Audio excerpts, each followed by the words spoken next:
was going to try and call 311, but yeah, there's actually fire precinct right there. That'll work. Let's go. Let's see if they actually give a damn to do something. Alright.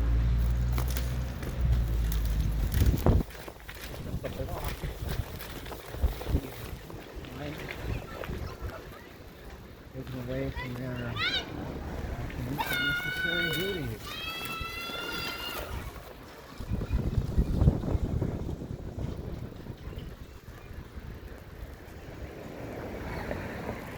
It's right next to a chapter.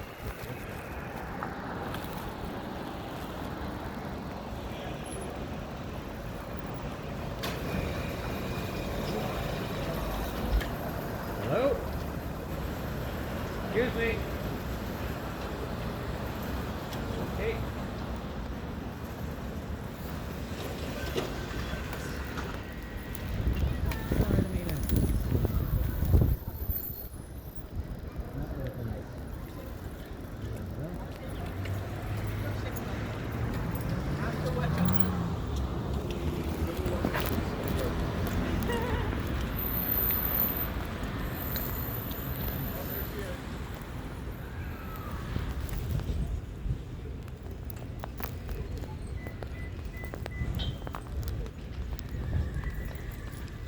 Here we are. Let's see if I can deal with these. I cannot push you into it.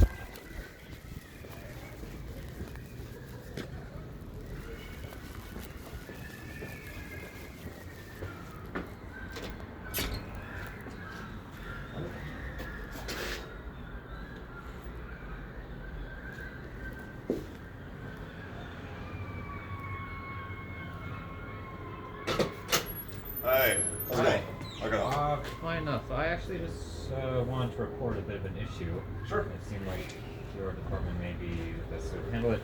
Up the road here, just at the intersection down away from things in Kensington Market, there is a haphazardly placed corroded propane tank just placed on its side by a telephone pole right next to this children's facility. Is the propane tank there? Yeah. Yeah, no clue if it's full or... How far away is it, you said? It's just up the road here. Just right at the next intersection. Yeah, Oxford. It's just laying on its side, and it's dangerously close to, well, a childcare center. Okay, appreciate it. Thanks, we'll take care of it. Thank you. You're welcome.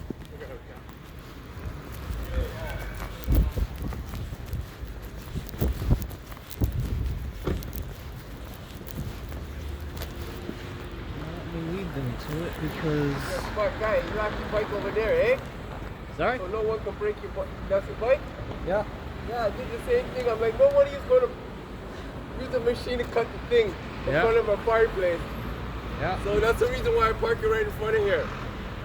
Good Anybody option. can come with a freaking song, take off your chain, right? Yeah. Or a pair of fire-grade bolt cutters. Yeah, so you think like me, bro. It seems so.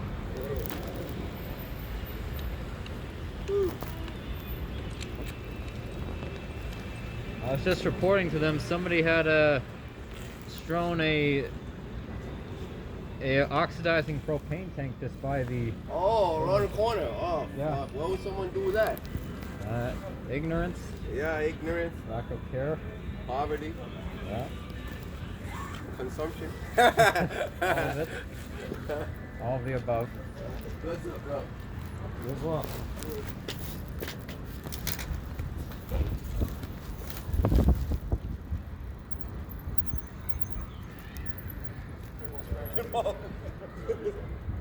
They got it? Yeah, we're good, buddy. Thank you. Have a good one. You too.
Well,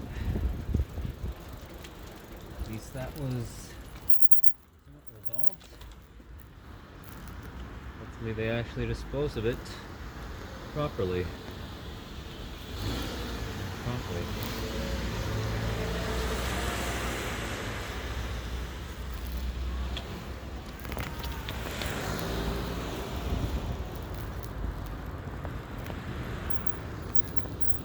I love cock. So do I, my friend. Great. Cock-a-doodle-doo is good. Very good.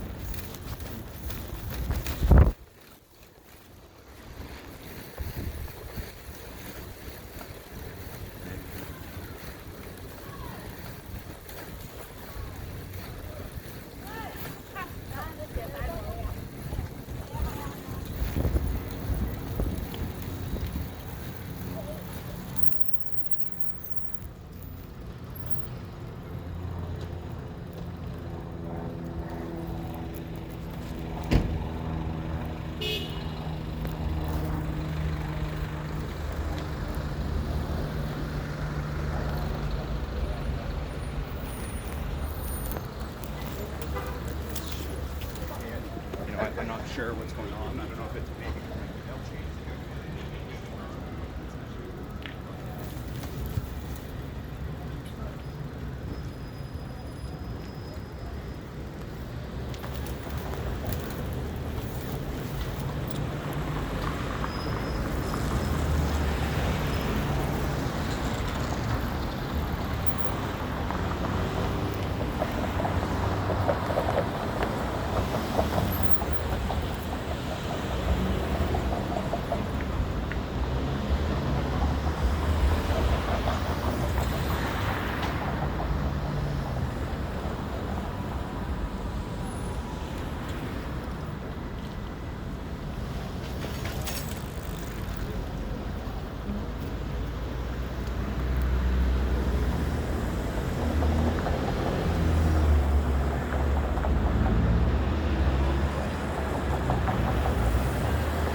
You're zesty.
¿Qué te pasaba que quería el precio?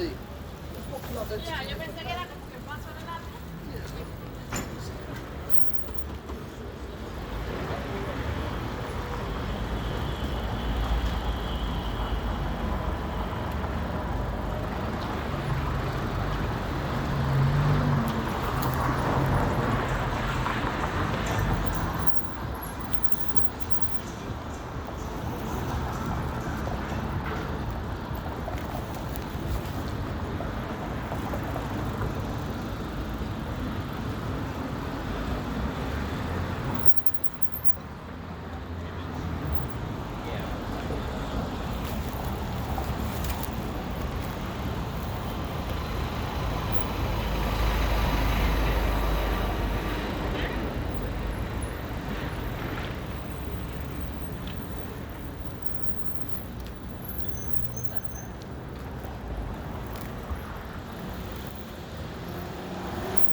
Calm.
That's it.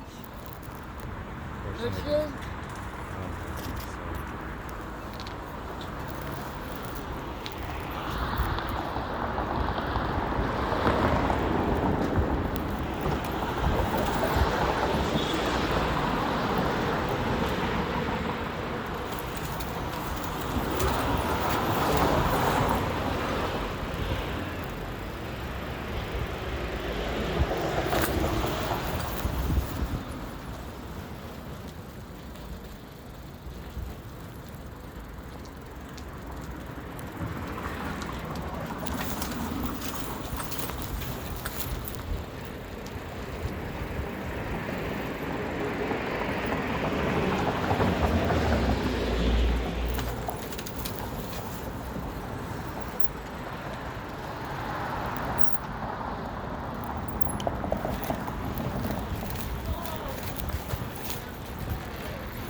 more than enough space and time to maneuver away from me.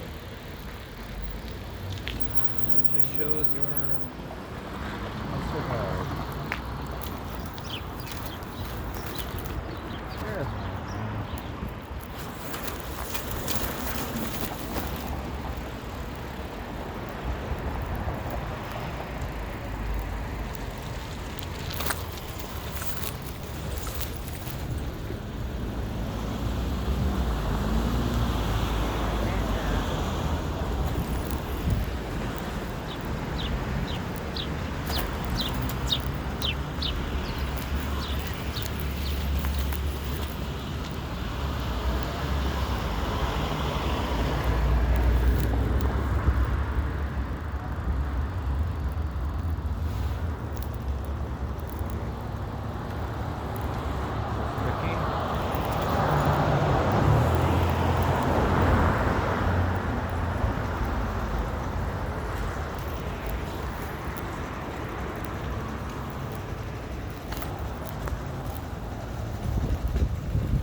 employee scheduled drop.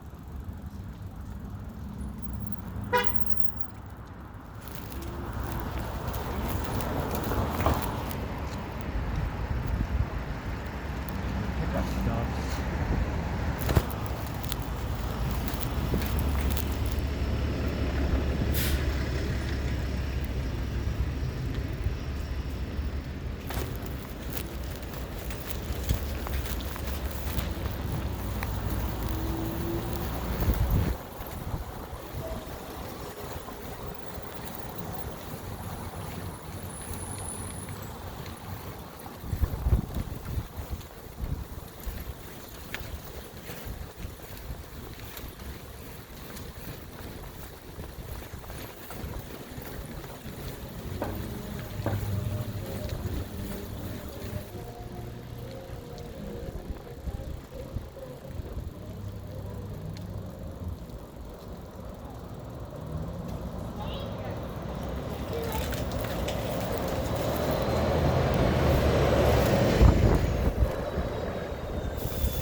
10 to 4.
Ocean?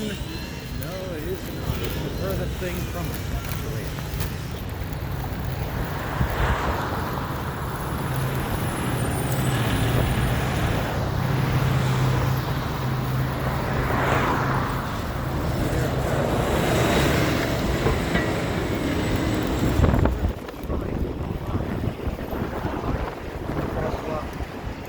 I have the right of way.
Okay, Wheeler.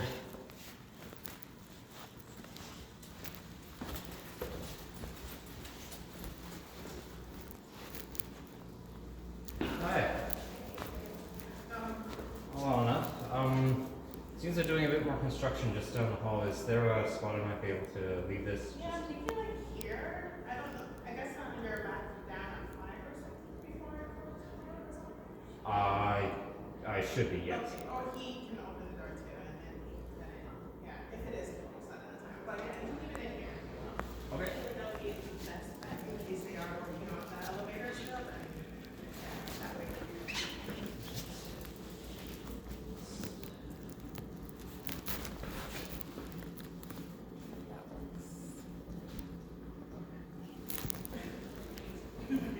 How's everything going? I guess the weather is better to be able to ride. Overall, yes. Yeah, okay, good. Minus yesterday in the morning. Right. Yesterday was insane, yeah. Yeah, it was so cold. Yes. Good, nice. Oh, look at that.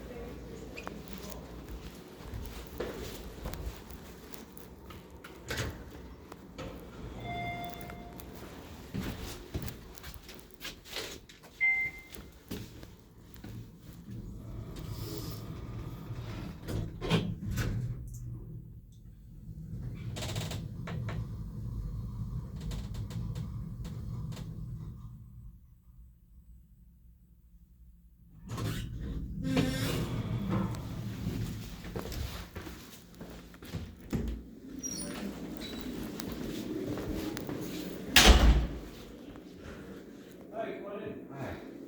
How are you? Oh, overall well. Sorry that Okay. Things happen on a journey, Yes, they do. and you getting here is a journey. It's not walking across the street. No, it is not. Or whatever. Cool.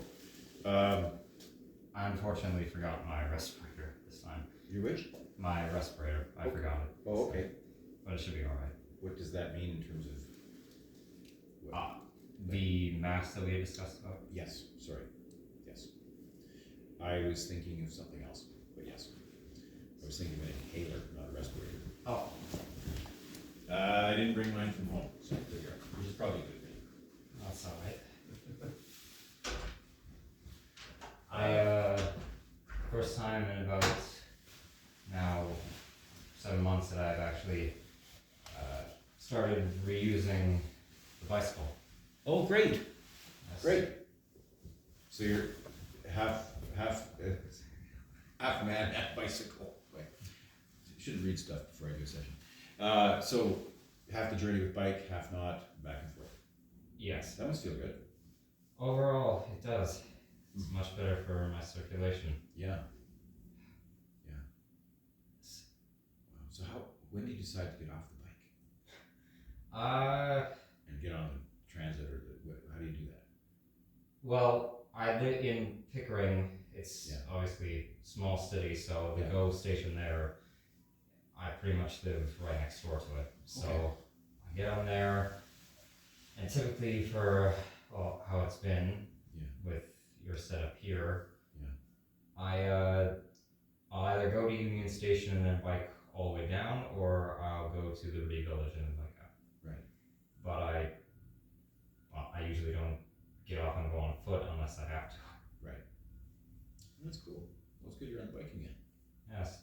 Yeah. Maybe soon I'll be making a day trip completely from Pickering to here again. Okay. By all means. It astounds me. Did the work start on the Monday? Yes, it did. Good. Yeah.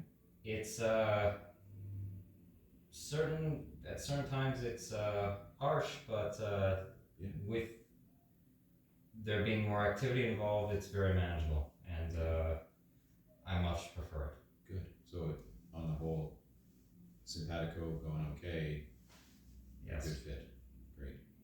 That's good. Yeah, I can imagine it's demanding.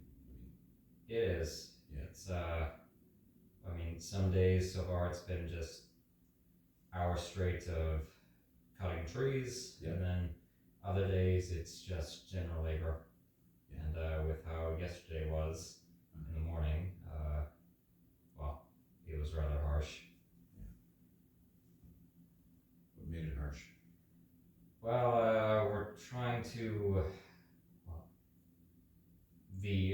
the agricultural side is trying to grow raspberry cane in a greenhouse, and we're switching our means of growth from last year, so I'm told.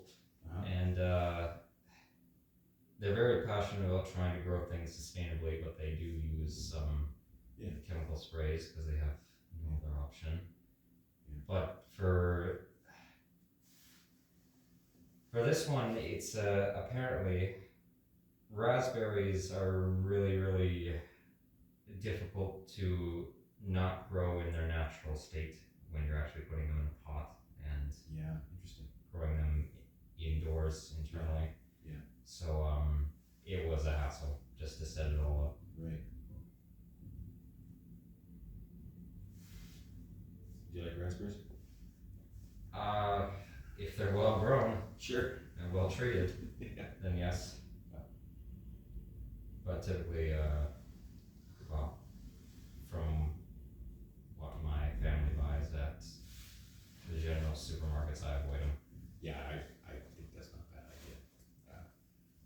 Well, I won't go there, but a lot of those fruits, strawberries, raspberries, they're high on the stuff you can't get out of them. Yeah. There's nothing quite like a raspberry though that's been grown in the ground and you just pluck it off and eat it. Like it's I've never. Well, any food is good, but raspberries are particularly. They're tricky to grow though. Yes. They are tricky, and I've never commercially grown raspberries, obviously, but I have experimented over my lifetime with a raspberry patch, and they seem delicate. They thrive, and then they don't. And I never know. So yeah, and I'm talking patch, like ear to ear. Okay, like that's tiny. Yes. In our backyard at our original residence in Toronto, we had some Ontario strawberries growing in actually just right in the ground, not on a bush. Yeah. But we never picked them. Yeah, there's a good. I think they're good. Richter's herbs. Pretty stringent quality control as far as I can tell. Where are they? They're not. I think they're not far from. They're in eastern Ontario. Great source of herbs. They deliver them in the mail. Raspberry, anything you can imagine. Anyway, if you like puttering a garden, and you can do a small order of just seeds in a plant, or of course, you could order 100 trays of things. The Richter's herbs. They're very knowledgeable too about the herbs as well. I'll try and look into them. Yeah, they're online. Richter's herbs. Where are they? I've never been. I used to order things from them. They were always good quality, affordable, and seed or seedlings or plants, depends on what it is. Been around a long time. Okay, but here we go. I'm obviously thinking of spring. So I wanted to bring this up right away. I have not opened that. I sat with it for 2 weeks, and it was. I'll tell you what happened here. Because first of all, I was surprised when he gave it to me. I was like, oh, and then I thought, okay, but I went, wait a minute. So I wanted to talk about it with you because I thought it's not that I don't want to read it. It's not that I'm rejecting, because it's tremendous trust to say this is my journal. But I thought that I sat with it and I thought, I can't read someone's journal. I just can't. And that may be my own resistance or my own whatever. But I thought, no. And if there's material there to be brought up, then and this is also part of what I would say is my analytic stance, which is you have to lead. I follow you. I try with everyone I work with that, they perhaps my hubris or my stance is that people know within themselves what they need.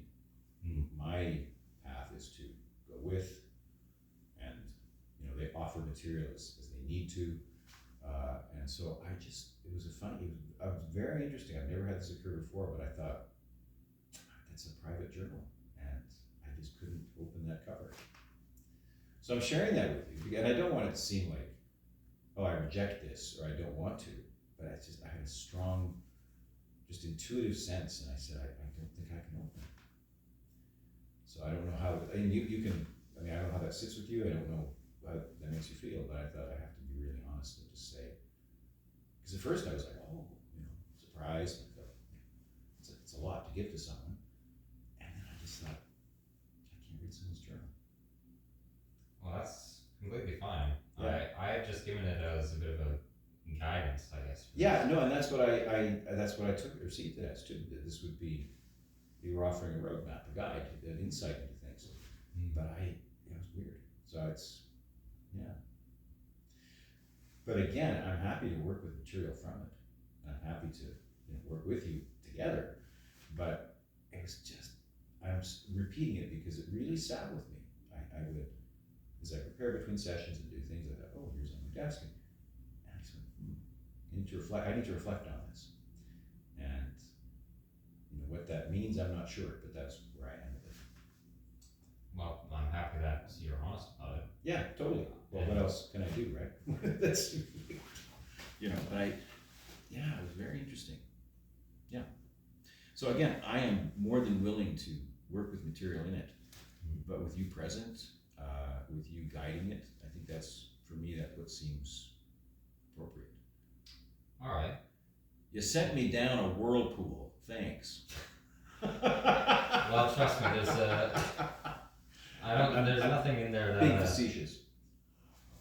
Well, I mean, there's nothing in there that you could sell to the highest bidder for any sort of espionage information. No, I wasn't thinking that way. It was just a very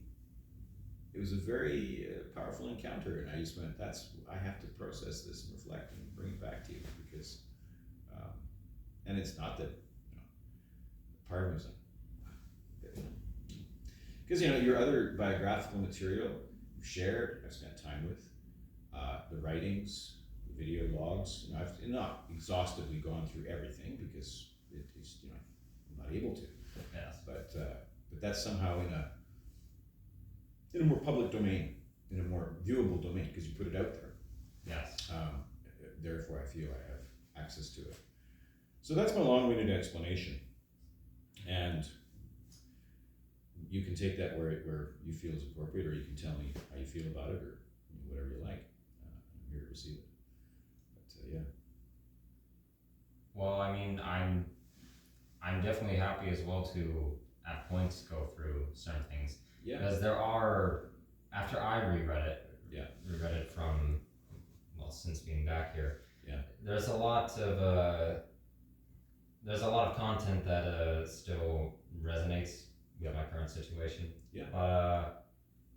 I think we could save that for another time, because today, I remember last time I asked if I could go through my own process of what I believe, the dream process. Yeah, no, and I see that as active material. So you're okay with that? That's all right? We can leave that where it is and come to it when we need to. Thank you. Thank you for that.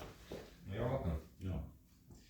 Yeah, no, and that to me, again, I've said so many people say, well, it's all part of who we are, and there's information. So yeah, no, I'm here. All right. Well, as I do typically like to for it, I'll bust out one of my diagrams. Sure. Again. Yeah, of course. I finally, well, did I didn't have it finished the last time. No, you didn't. No, you said it was in process, and no, I haven't seen it. No, actually, that's not true. I had a glimpse of it. Yes, I had a glimpse of it. That's good. I briefly showed it to you, but it was incomplete, and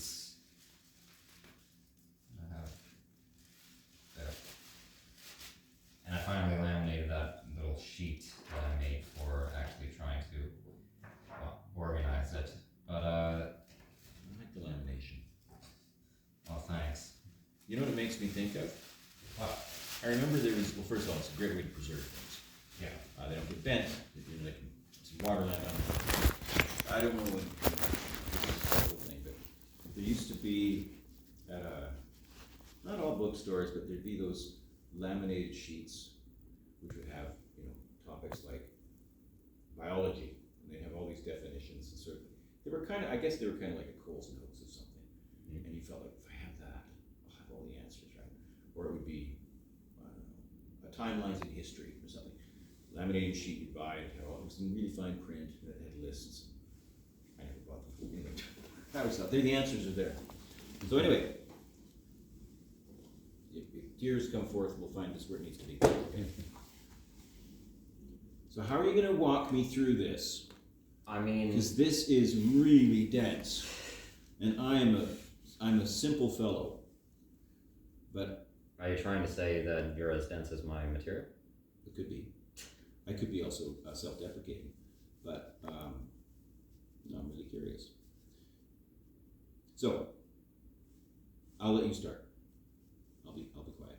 All right. Well, it's funny when we talk about dreams. I'm always, a lot of times when I've been trying to relay them, I always, just because of how your practice is, I try to kind of relate it directly to Jungian symbolism. Right. And which works, because that's one of the many things that influenced my own analysis, but I have a bit of a different, I incorporate more neurological terms into it as well in regards to the process. Yeah. So basically what I believe dreams are, in just how they integrate, whether you recall them or not, just the basic concept of them is visual images or auditory sensations, or even just, well, in that linguistic terms that have been picked up during the day by any individual, whatever the processing is, that is integrated as the stimuli unconsciously into our memory banks. Basically, it's a means of the unconscious trying to process either motivational or apathetic stimuli into memory recall for conscious waking time, so that we're more aware of what directs us, or what we perceive as directing us towards motivation, or what we see as apathetic, something that's disruptive to us. And I view that's a process neurologically of the peripheral nervous system and interpretation into our occipital temporal region, which is right here. Yep. And that region has been shown to be highly crucial for encoding of memory.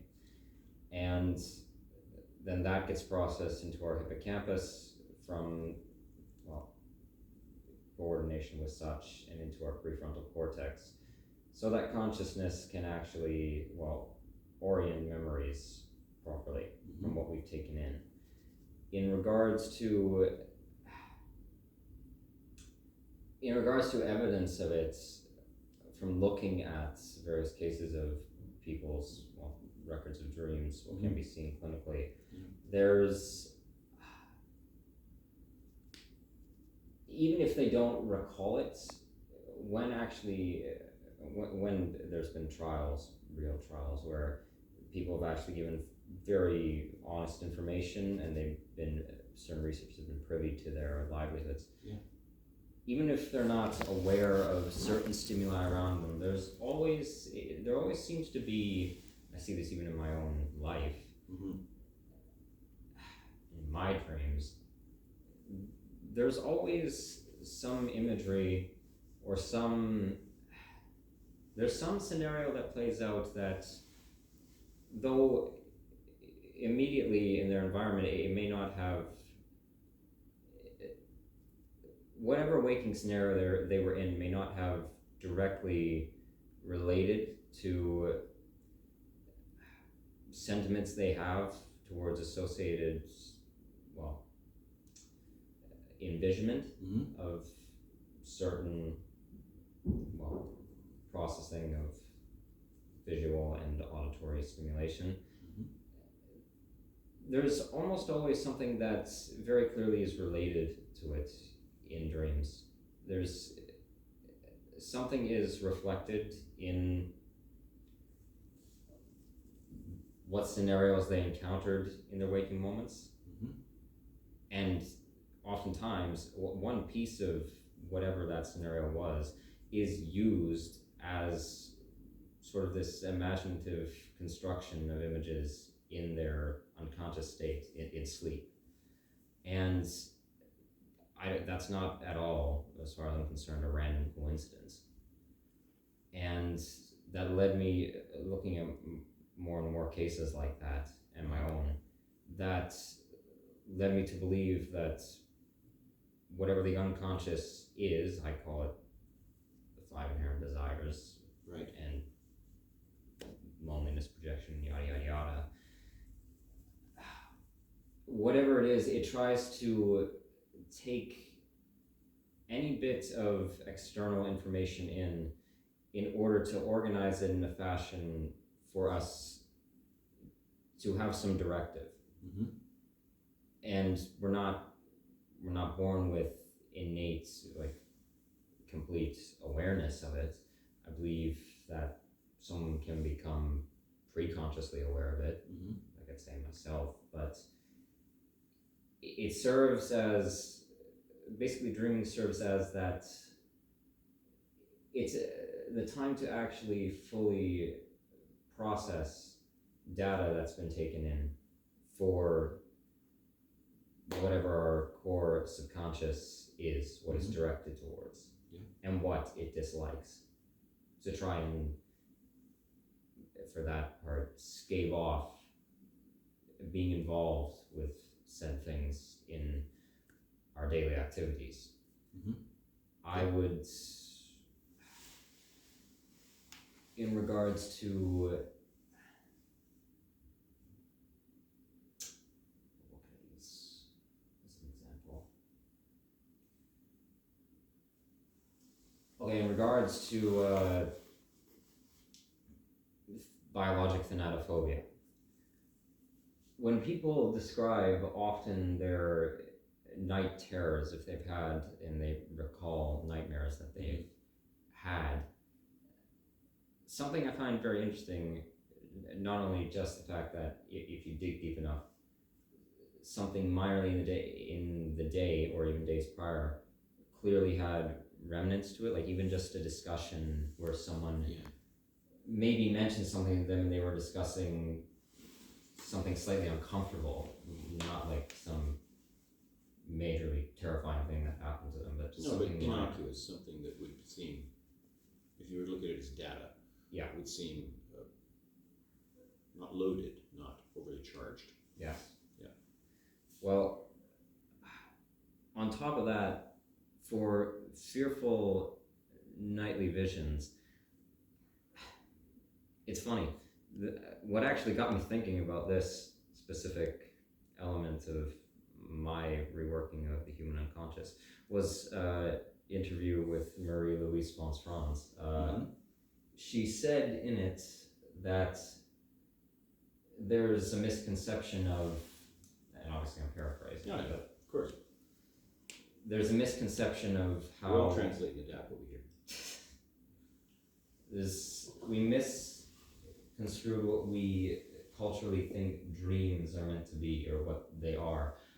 A lot of times, especially in white European culture, we see dreams as being our grand achievements, what we always longingly desire for, what I think she specifically used the words, all our plans and our schemes, what man wants. But if we actually really look at it, that can't be true, because oftentimes dreams, they reflect what we don't want to happen to us in many regards. And I see that in night terrors specifically. Most often for individuals, even in, say, complex PTSD, who often experience visceral night terrors, the dreams, they don't just straight out start off as a nightmare.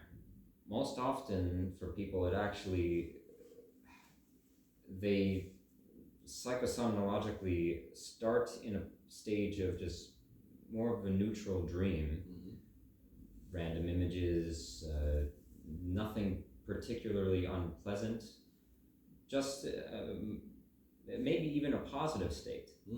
But then the dream quickly veers into something very petrifying for them. And it may continue until, well, the individual awakes, or it may even then alter again to be a bit more pleasant. I've even had that happen myself. So that led me to believe that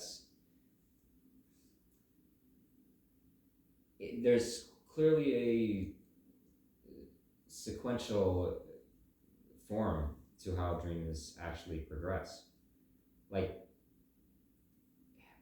I've had dreams where I've processed things from a week, 2 weeks prior, but the images before that, they might have happened to me even more recent than that, or maybe even, if I recall, around the same time, or if I'm more aware of what the external stimuli might have been. So, in relating that to Jung's process of dream images, because he very much,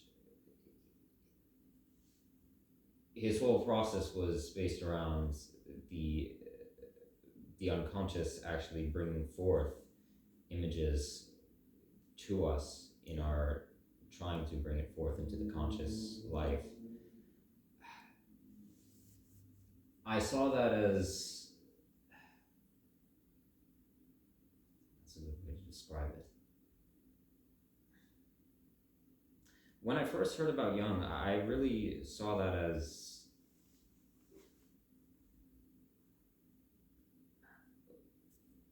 a very poignant, and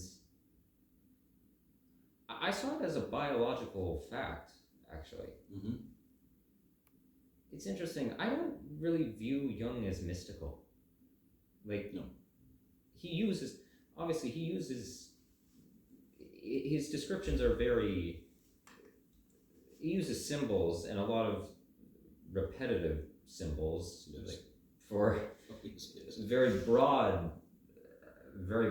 terms for what he's describing, but he's always, why I was always drawn to his work before creating my own was because there was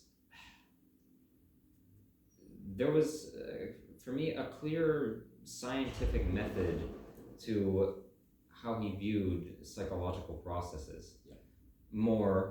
Far more for me than Freud or even Adler, from what I had read of Adler. And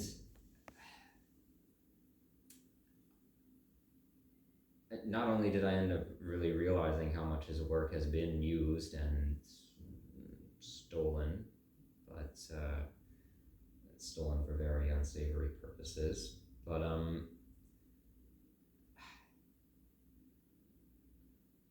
I don't know, I felt there was something more to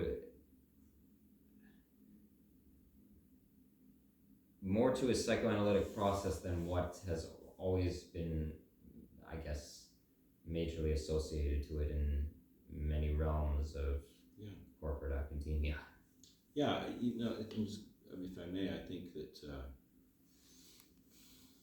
Jung was very,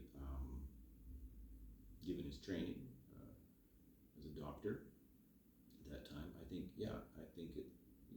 he was, I don't want to analyze Jung, but he was very empirical, very methodical, and that stayed with his explorations, his questions, all the way through. One sees it a lot too in, I wouldn't say so much the online interviews, if you go to the Tavistock lectures where he spoke in public, they're pretty much transcriptions, recordings of what he said, usually to other practitioners, psychologists, psychiatrists, or psychotherapists. He was very concerned about this, and it was always an empirical methodical mind, trying to, not working for. I think you're absolutely correct. Work from the basis that this is, however one describes it, a inherent biological function. It's not a mystery per se. It's not. I mean, it has elements of numinosity, of things that we don't understand or that touch us, but it was very much rooted in who we are. Anyway, yeah. He sort of he seemed to go away from the, which I very much appreciated, the romanticized, and I still see it even amongst Jungians, the sort of the romanticized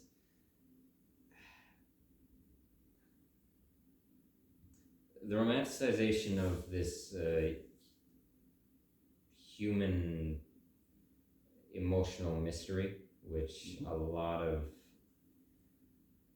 like, I've seen mainly upper middle class analysts in certain associations. I've been in places where there's been practitioners who are amongst these demographics, and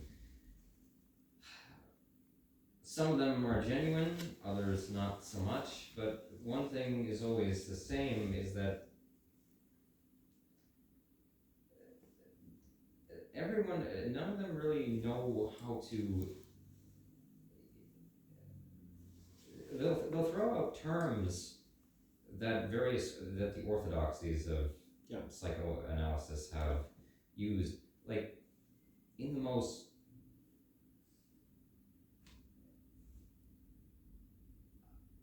incoherent of ways, and then they'll treat it like, and it really infuriates me, actually, like, they'll treat it as if this is real treatment, when it's not. Yeah. It's just, it becomes like a party to flatter everyone's own egos. Mm-hmm. And it can be. It really can be. Yep. Yes. Yep. That's very true. Like when sorry if I could just give another example. When I've even come across it online. Like when I'll step into a space on a certain forums platform. Yeah. That's relating to, say, Jungian discussion, or even Nietzschean discussion, and someone will bring forth, they'll try and relate a piece of media to Jung's analysis, and they'll say, okay, this relates to the eternal dreamer, or this relates to the hero's arc in regards to confrontation with the shadow. Mm-hmm. And then someone will say this is our libido coming in and disrupting our. I'm not describing it well, but like You are actually. I understand what you're saying. They're taking something and trying. If I'm reading you right, they are trying to fit whether a cultural product, an experience, whatever they're working with, into the model, into the system, to show. Yeah, I mean, somewhat. Like none of, but what I mean is, like, when they do that, half of them don't even know their own terms that they're using, because they'll switch it all the time, and they don't simplify it for anyone who may not know it, and they don't, like, and I mean, they don't even try to, it seems, and even for someone who is very immersed in this world, I feel like saying, what in the heck are you talking about? Yes. What are you talking about? Yeah. Like, for me, I've described, like, I try and incorporate various other realms of psychology that have come forth even from original researchers' work. Yeah. But half the time, these groups or organizations, they don't comprehend it or don't really accept it if it's not in the terms that they've worked out. And I'm very annoyed often by it because nobody can no one's thoughts branch really outside of this one subgroup. It's very impractical. It is impractical. It's also exclusive. And my analogy would be,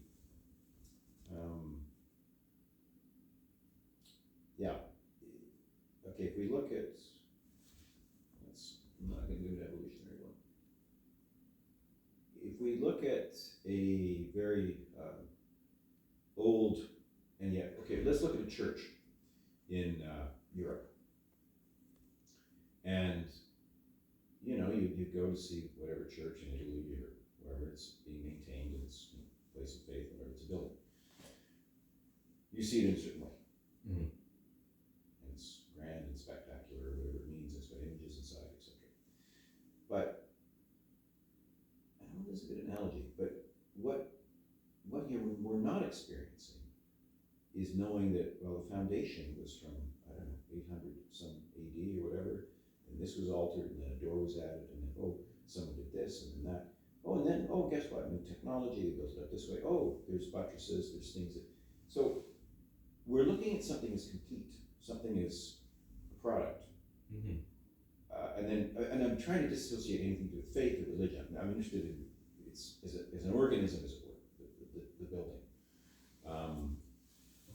And I guess I picked it because some buildings, those tend to endure in West, like they tend to be around for a while. Mm-hmm. But what we're not seeing is the different languages, the different ways of doing things, all that contribute to a whole. Yes. And to me, there's a parallel in this. I mean, it can all just become one big, massive, I don't know, buffet that suddenly gets put into one pot. Oh, great, an undifferentiated mass of stuff. But to the person who says, well, no, the strength of that building is the fact that, I'm making this up. The 16th century, they did this with the veneer and the marble, and that's what's important. And this, and well, yeah, but you're talking about having a dialogue of some kind, of engaging in relationship with, in this case, not a church, but ideas about how we function, how we dream. You're talking about, so the exclusiveness of that somehow, or the exclusion of other perspectives, is that part of, without going into what you're doing, I'm just saying that's the energy I'm feeling right now. Like, why can't, you've had these bad experiences with whatever, Jungian analysts, whoever, and they're not integrating, they're creating their own systems. Yes, well, it's not even that they're creating their own systems, it's just like, you're right, and not just with psychotherapy, just so many systems. I find myself being a part of them and drawn to them, but always pushed away from them, in some sense. Right. No matter how much, I have had people who tell me that I'm anti-scientific for even drawing out or organizing any sort of conceptual ideas in this manner, because it looks very I'll use the term mystic. It looks very mythology based. Yeah. But then I'll have those who are more immersed in, say, I guess you could call it, I don't know if I want to call my word vague, but a bit more of a non-linear design, or non-linear presentation, and similar to past creators as such, and then they'll just be so lost, and they won't even see it as fitting into their model, even though I've taken from their model. What if it doesn't? I'm just asking the question. What if it doesn't? If it doesn't, then I guess I'm talking to the wrong people, or I mean, maybe I'm just saying that it may or may not fit another system or structure. But there's design and purpose, and this is for a reason. This is not.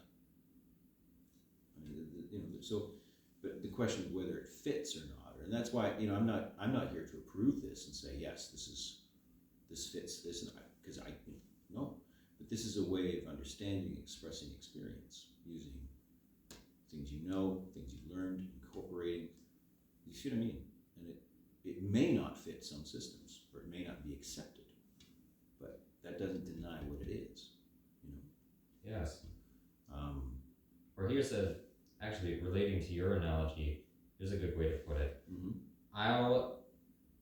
I try to be universalist with all modes of just my ideologies, anything that I try and do. And say if I was in that church you're describing,